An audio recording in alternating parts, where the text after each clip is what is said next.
ito ay rated SPG. Striktong patnubay at gabay ng magulang ang kailangan. Maaaring may masiselang tema, lengguwahe, karahasan, sexual, horror o droga na hindi angkop sa mga... Buong pagkatao nga ni Paulo, inakala nga niyang tunay na Torekampo nga siya.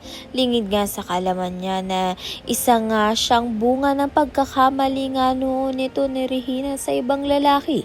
Kaya naman nga't nang lumantad na nga ang katotohanan nang dahil nga dito kay Thea, siya nga ang naglabas ng katotohanan ng tunay ngang pagkatao nito ni Paulo.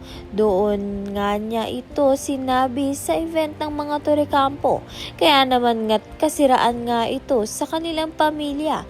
Gulat na gulat nga itong si Greg nang marinig nga ang sinabi nito ni Thea. Puno ng galit ang kanyang mga mata dito nga kay Regina dahil matagal na panahon na nga siyang niloloko nito. Kaya naman nga't malalaman nga natin kung ano ngang mangyayari dito nga kay Regina at Paulo. Wala na nga silang mamanahin. Kaya naman nga't yan at iba pa ang dapat nating pakaabangan. Maraming salamat sa iyong panonood.